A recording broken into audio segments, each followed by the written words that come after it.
So the theory, and frankly, my hope, is that we see a lot less prosecutions of sexual assault, because again, a lot of the prosecutions we see are people who are absolutely innocent or have been falsely accused and they go to trial all the time. What we'll see is more time, effort, and expense focused on actual sexual assault cases and individuals who are falsely accused, that they won't be going to trial and they'll be able to be weeded out. Not the soldiers, but these cases will be able to be weeded out. At least that's the theory and that's the hope. However, based on some things that occurred just last month, I don't believe that's going to happen. I've always been very, very skeptical about this, kind of being a realist on things.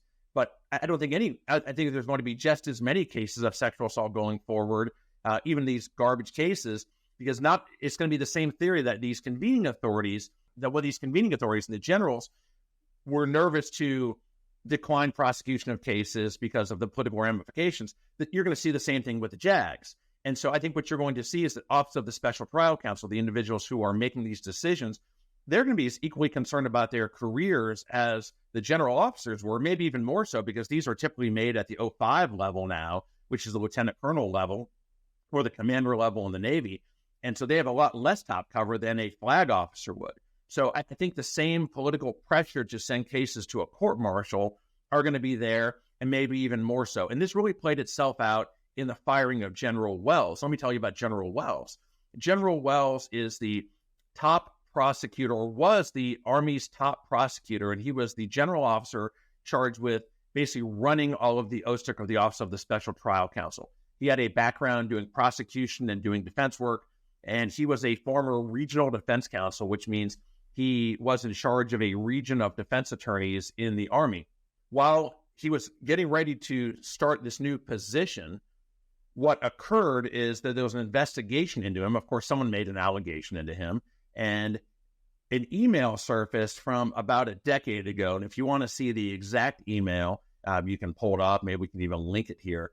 But in that email, when he was a regional defense counsel, he sent an email out to all of his other fellow defense counsel, which he led, and basically motivated them to keep fighting the good fight, take cases to trial, because they were the last line of defense in what is often what he saw as fabricated charges. What he saw were cases where you have alcohol and remorse involved. And it was essentially an email that was sent to his counsel, motivating them, because they're really the last line of defense, because these Army captains who do trial defense counsel, they really are the main force against these sexual assault allegations, not as a civilian defense counsel, because for every one of us who does this, there's probably 50 or 60 trial defense counsel or uniformed military service members. Well, that email surfaced, and that email got him fired from the job, which is crazy, because he sent an email 10 years prior, I believe it was around 10 years prior, to his defense counsel, basically encouraging them to do what they're paid to do what they're billeted to do, which is defend uniformed service members, in particular those who are falsely accused of sexual assault. The leadership above him thought that those emails were unprofessional, that he was victim blaming, and that essentially cost him his position. He was fired from that job. And so before he could even take that billet or that position as the Army's general officer, their most senior prosecutor for sexual assault, the powers that be from Congress down didn't like the fact that 10 years prior, a decade prior, that he was fighting the good fight on the defense side. And so an email he sent 10 years ago cost him his career, which is nuts.